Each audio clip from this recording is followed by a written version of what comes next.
The balloons outnumbered the delegates tonight as the Democratic National Convention comes to a rousing conclusion. We'll have complete coverage live from Madison Square Garden. So therefore, I will not become a candidate.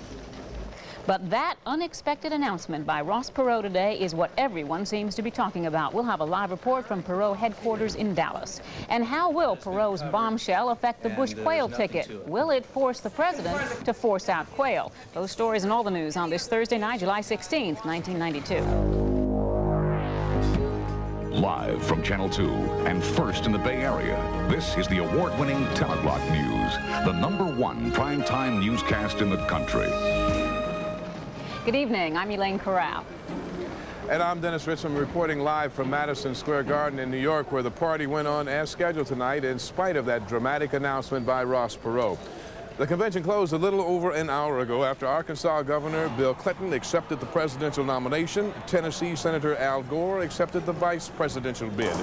The big event tonight was Governor Clinton's acceptance speech. It was his chance to bring the party together, to reach out to voters all over America, voters who until today had 3 presidential choices.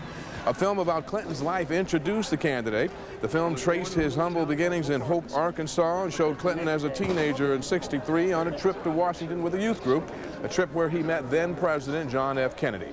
After the film, Bill Clinton walked alone to the microphone to make the most important speech of his life. In the name of the hard-working Americans who make up our forgotten middle class, I proudly accept your nomination for President of the United States.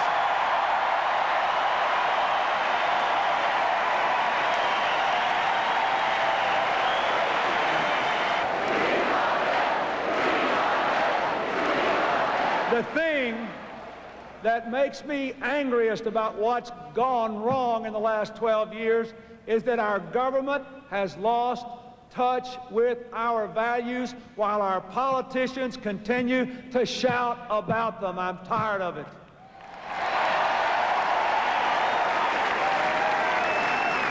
I was raised to believe the American dream was built on rewarding hard work. But we have seen the folks in Washington turn the American ethic on its head. For too long, those who play by the rules and keep the faith have gotten the shaft.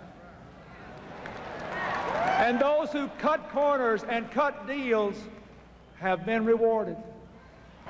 Meanwhile, more and more of our best people are falling into poverty even though they work 40 hours a week. Hear me now. I am not pro-abortion, I am pro-choice strongly. I believe this difficult and painful decision should be left to the women of America. I hope the right to privacy can be protected, and we will never again have to discuss this issue on political platforms.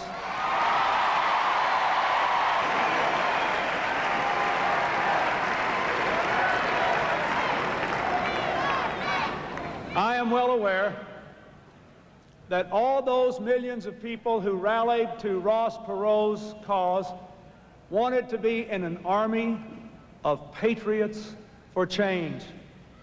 Tonight I say to them, join us, and together we will revitalize America.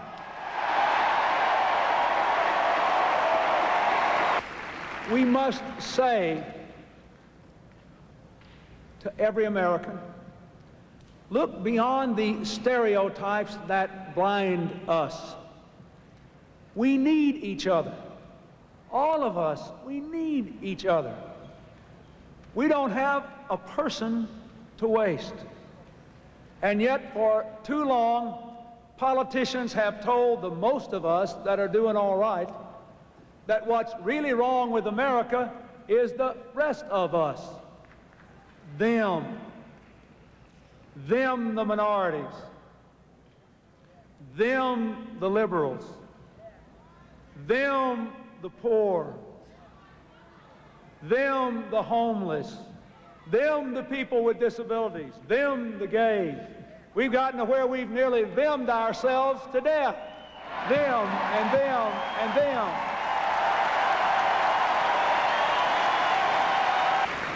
My fellow Americans, I end tonight where it all began for me. I still believe in a place called hope. God bless you, and God bless America.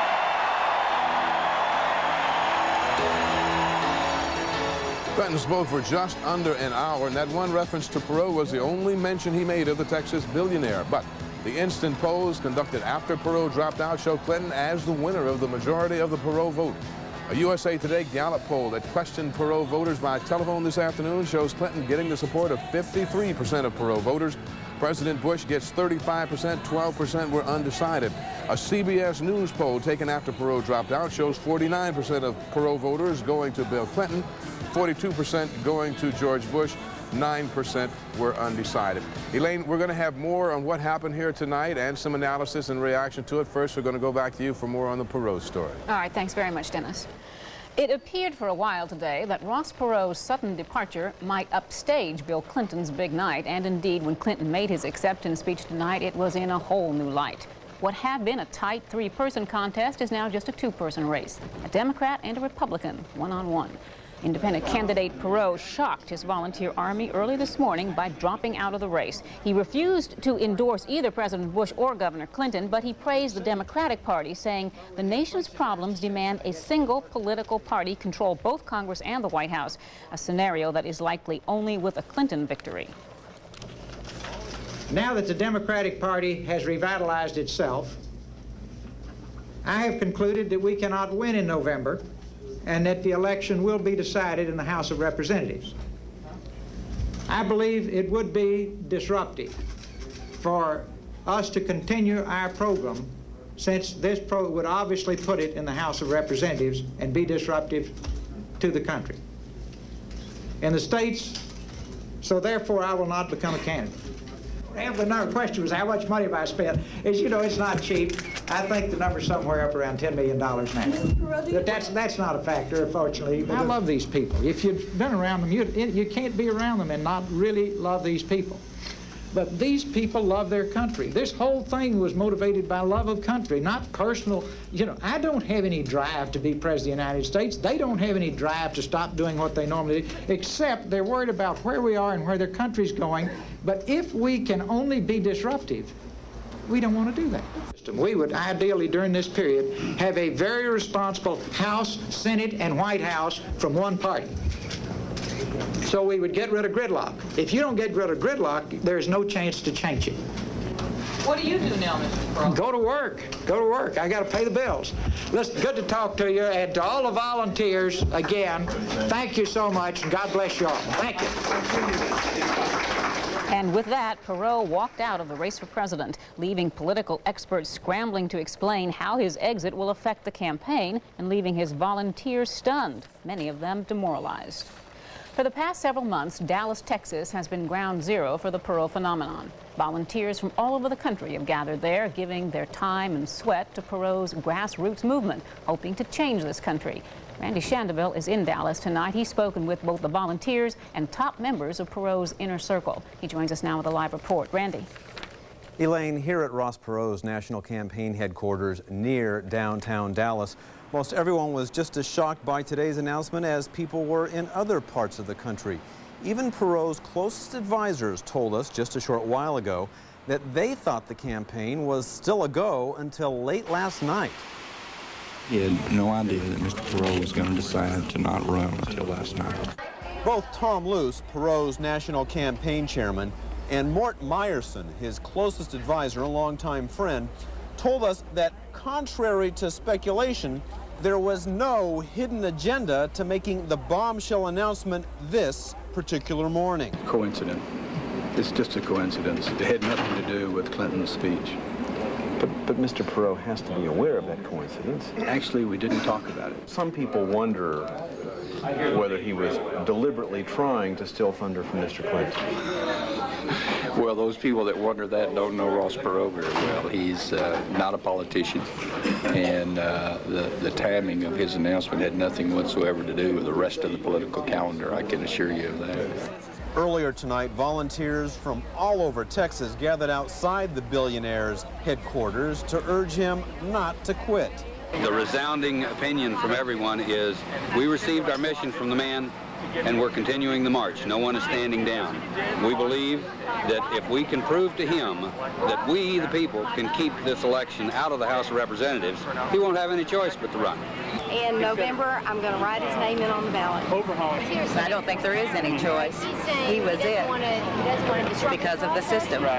But writing in his name at this point sounds like a futile move, doesn't it? That's right, but it's futile as to who gets in there at this point anyway. I felt just like I did the day I found out that Robert Kennedy had been shot. I had no hope. I started crying. I had to leave my business and go home to cry. I couldn't believe it. The vast majority of Perot campaign workers told us they would not give up the ship.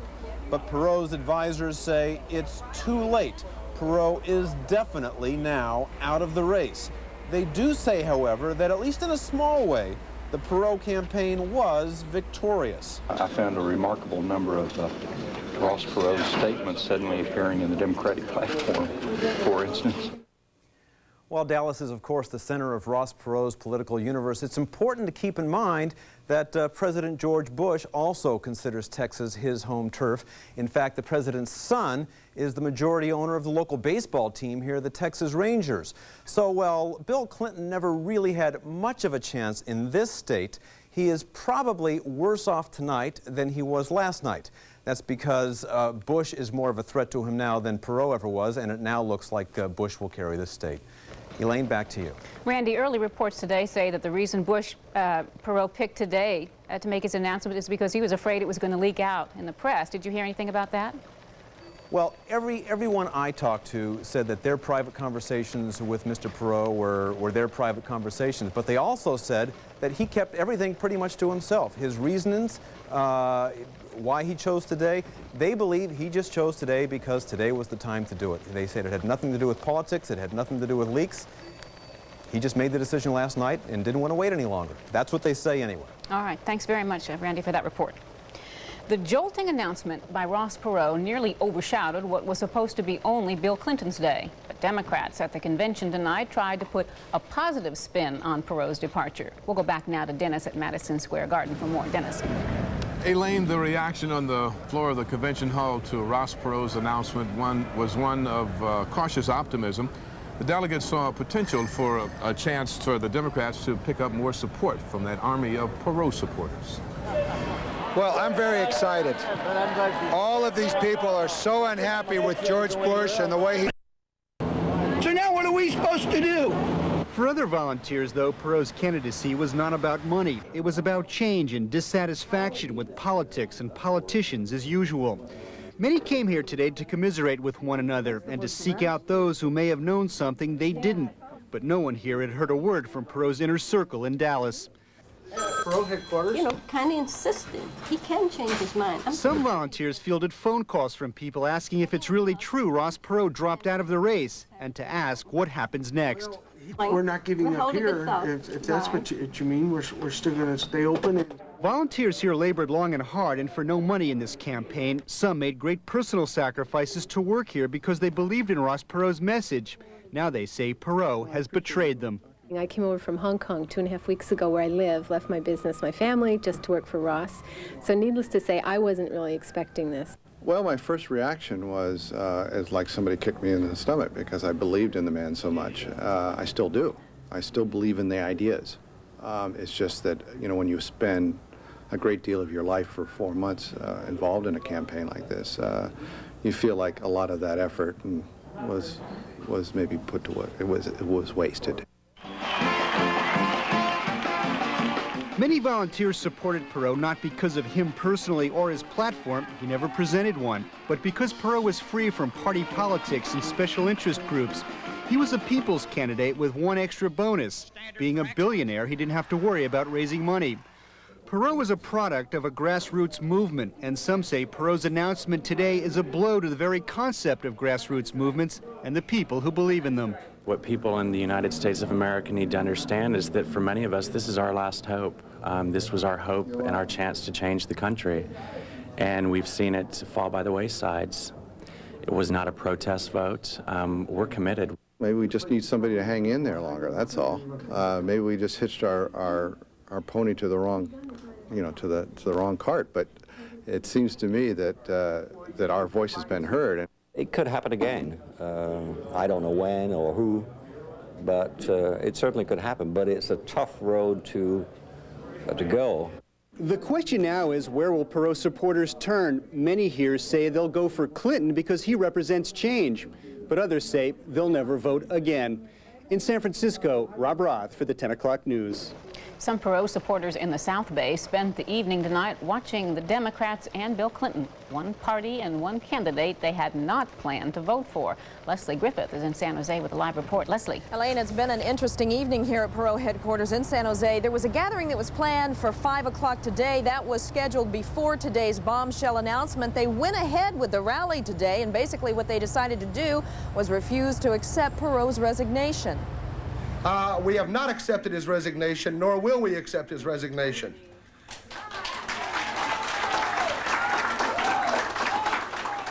It ain't over till the fat lady sings, and I'll tell you what, I got a lousy voice. It's not over. The plug has not been pulled, and we are still in the run. You made a promise. We made a deal.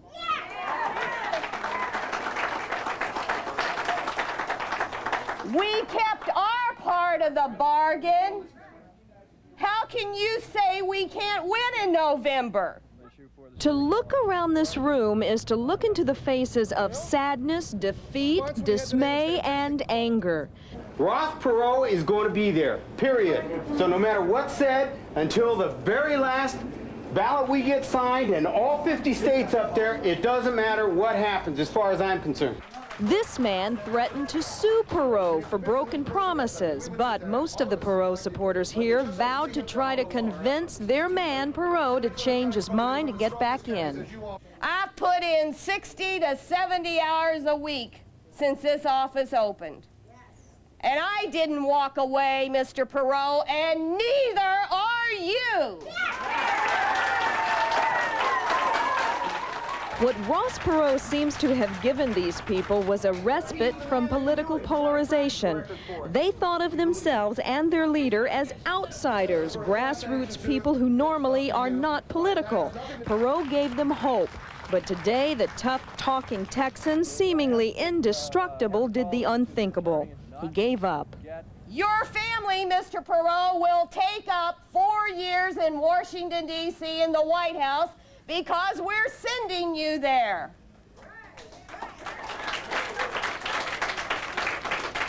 You made a deal with us, and we're holding you to that deal.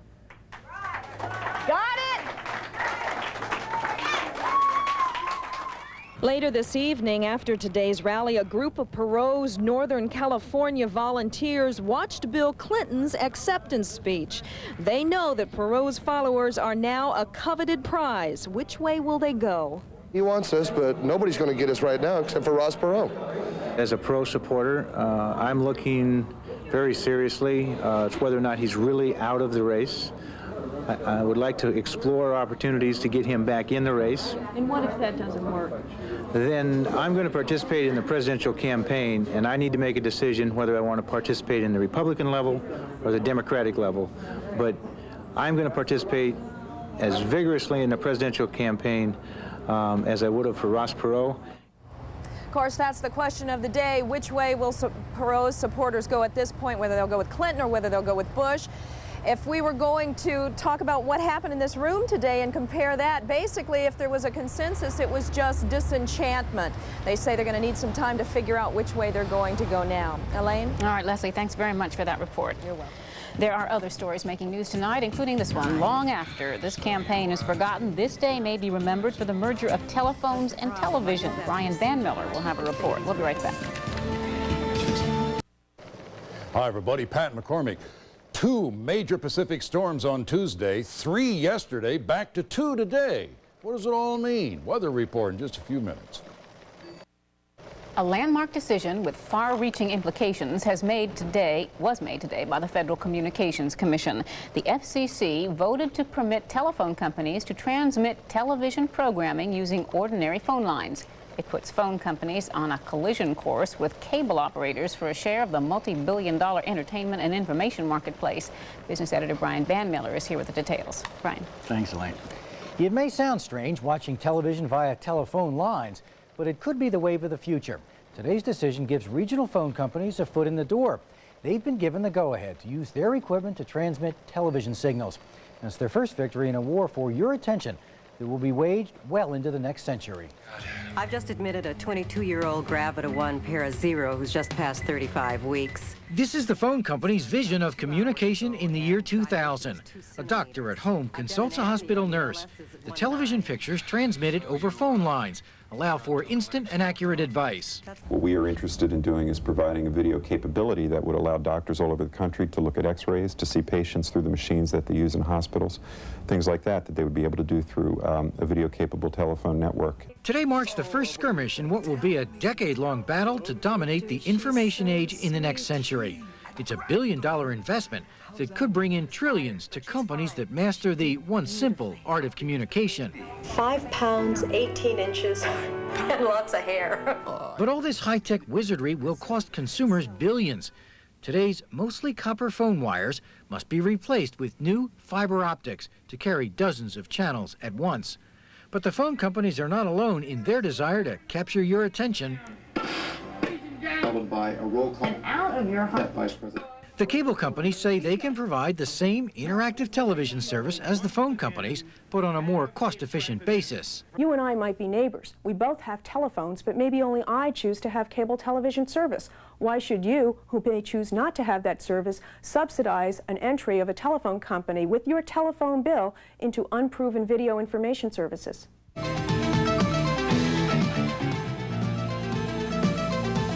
Cable TV's pay-to-watch experiment first flashed on the small screen 18 years ago.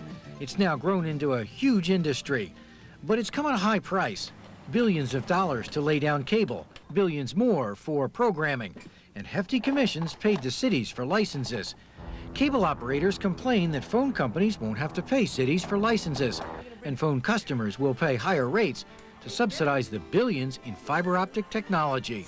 May I present Elena Victoria Hernandez Romero. Telephone companies have been showing futuristic-looking commercials like this to convince consumers they can do the best job. For now, the FCC says phone companies can only feed television programming along with other video imagery.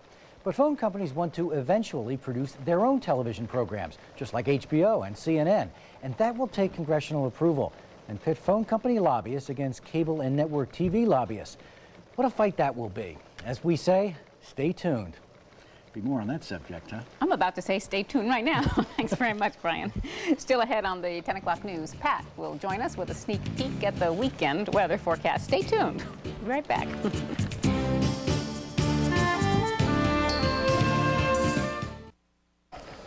So much news, so little time. Here's Pat. How's that? Got 3 pounds of weather and 2 ounces of time. Sky over the Bay Area right now is overcast, certainly over Jack London Square. The temperature here at the square, 61 degrees at this hour, and the barometer reading 29.91 inches of mercury. Temperatures around the greater Bay Area last night, once again, mid-50s, mid-60s. This afternoon, the official National Weather Service highs ranging from a 67 right on the beach at Pacifica to 89 out in Livermore. San Francisco, 68, exactly normal for the average July 16th. And Santa Rosa 74 was 10 degrees below the normal high for this date. Around the state, Sacramento 91. Looks like a sunny 94 over there in the state capital tomorrow. Los Angeles 87. We're forecasting a warmer 92 tomorrow. Look at that, 107 up in Redding. And Paso Robles right down here on the Central Coast, 101. Death Valley checked in with 118 degrees. Well, folks, we started the week with a single hurricane, Estelle. Hurricane Frank joined on Tuesday. Yesterday, Hurricane Georgette made it 3. Well, things have changed. Today, Estelle has completely pooped out. Even so, as the remnants hit the 4,000 and 5,000 foot level up in the Sierra where the lift is sufficient to do so, world-class thunderstorms began erupting up there. It was something. Heavy rain around Yosemite, some areas reporting hockey puck-sized hailstones. It was miserable. Also, thunderstorms, watch, you can see them right up here, erupting over the north coast. Now, we expect more isolated thunderstorms up in the Sierra tomorrow, and at least through Saturday. It may even slop over into Sunday. Isolated, nothing you should postpone your trip for. Here in the Bay Area, we expect no noticeable weather change, maybe just a little warmer right on the coast. By Saturday, we should notice 2 or 3 or 4 degrees warmer almost everywhere in the Bay Area. A quick look at the national weather scene. Severe thunderstorms from Texas up into the Ohio Valley today. A no-injury tornado down at Laplace, Louisiana. For you travelers, once again, there will be severe thunderstorms from the Great Lakes right on down into the Gulf area, including Detroit in the north and New Orleans in the south. No Star Wars tonight, Elaine. They just sat there and looked at us. Here's our Bay Area forecast. Coastal low clouds and fog spreading inland. Otherwise, it'll be fair, mid-50s and mid-60s. And then later on tomorrow, mostly sunny with 60s at the ocean. Actually, I suspect Pacifica will hit 70 tomorrow, into the mid-90s, well inland. And it just looks like mostly sunny sky. Saturday, we're expecting some noticeable warming, and that's it. Okay, well, let the chap, I got to run. I know. We'll be right back with Mark right after this. Oh. Hi. I guess I was going to introduce you. Right to sports. I thought we might have an introduction or something. I guess you can never have enough pitching. That's what Elaine says anyway. Not everyone believes that, though. So the A's were able to snag Kelly Downs, as you know, for near nothing, and it's paying off for them already. Good outing for him this evening, and the hitting to go with it. Twins have something to worry about if this guy decides he wants to play. 52nd time in his career, Ricky leads off with a long ball, 1-0 from the get-go. 3-zip off Frank Tanana in the second. When they put up their final run, Ricky hit it to short. Travis Friedman tried to get Mike Bordick at third. The throw hit Bordick, and he'll hightail it home, no problem, 4-0 lead. And we were talking about Kelly Downs. Well, he wound up with his first win for the A's and in the American League. A no-hitter into the sixth, allowed just 2 over 7 innings. A's pitchers have now thrown 25 straight shutout innings. No gaining on the Twins, however, as they get homers from Chili Davis, Kent Hrbek, and Shane Mack to win. Nolan Ryan, the 318th of his career for Texas. George Bell singled in the game winner for Chicago in the 12th. Kansas City slipped by Cleveland. Toronto 7-2 over Seattle, and California 3-2 over the Yankees. The Giants players, of course, have no say as to where they'll end up next year, but they do want to make sure they don't end up in the lower division this year out on the playing field. Shea Stadium this evening, no doubt they're playing much better ball of late. Matt Williams has come alive, and defensively, too, as he takes extra bases away from Howard Johnson. 2-1 Gents off Dwight Gooden, who had to leave because of an arm injury. Willie McGee here stroked a couple of hits tonight. He'll get an RBI out of this as the eventual winner, Bud Black, scores all the way from first. Bud Black is now 8-2 and safe at the plate, and all the runs that they would definitely need, courtesy Robbie Thompson. Is this guy come alive or what? 2-run shot, his 8th of the year, and the Giants have won 4 out of their last 5, and they're only 7.5 back now. The Reds, who have now dropped 4 straight. Elsewhere, Steve Avery pitched a winner for Atlanta. Marquise Grissom, 3 hits for the victorious Expos. Doug Drabek baffled the Cubs for Pittsburgh, and the Dodgers snubbed Philly 7-5. First round of the British Open, and you'll see the best of it when we come back with Sports Part 2. As you golfers know or have heard, the course at Muirfield can sometimes make a wind tunnel seem calm, but no breeze to speak of in round 1 of the British, and down went the scores because of it. Shot of the day, 7th hole, par 3, 179 yards. Paul McGinley has it scoped out perfectly. Doesn't get much better than that. Hole in 1. He shot a plus 576, though, on the day. Raymond Floyd called it the best round he's ever had at the British. That 7th hole again. Curls home a birdie on his way to a 64. That's 7 under. And right with him is Steve Pate on 17. He nails this for a bird and to also move to 7 under par and a share of the lead as you look at the leaderboard after 1. Pate and Floyd topping that bill at 7 under. Ian Woosnam and Gordon Brand only 1 back. Nick Faldo is right there, 2 back. The big names on campus. Lee Trevino, a 69, always seems to rise to the occasion at this tournament. Freddie Couples, 1 under par. Greg Norman and the defending champ Ian Baker Finch, even par. Jack was not the man today at +475 for Mr. Nicklaus. First day of training camp for the Niners, and you know all eyes are on Joe. The questions are going to keep on coming because, let's face it, inquiring minds want to know. But despite the fact he'll be under the magnifying glass from here on out, pretty obvious. Number 16 is pumped up about getting back on the playing field. Hard to say I looked forward to coming, but I did. You know, it's been a while since I had an opportunity to play, so I was looking forward to it. They count them in each period and tell me to back out when I get to the number, and then they're going to see how it goes for the first week or two, or first week and a half with this number, and then if I can do more, I'll probably end up doing more, but it all depends on how it feels. Right now, it felt pretty good. And let's hope that continues for 49er fans. Meantime, we do have time for a little video-rama. Let's see what needs to be checked out. Commissioner Fay Vincent trying to pass the Cubs owner a drink. Come on, guys, drop the lawsuit. Our catch of the night, the Orioles' Brady Anderson out of nowhere to make a nice grab. Nice guy of the day, Rakit Ishmael of the Toronto Argonauts, goes to all kinds of trouble to get the ball, spots a fan. Here you go, buddy.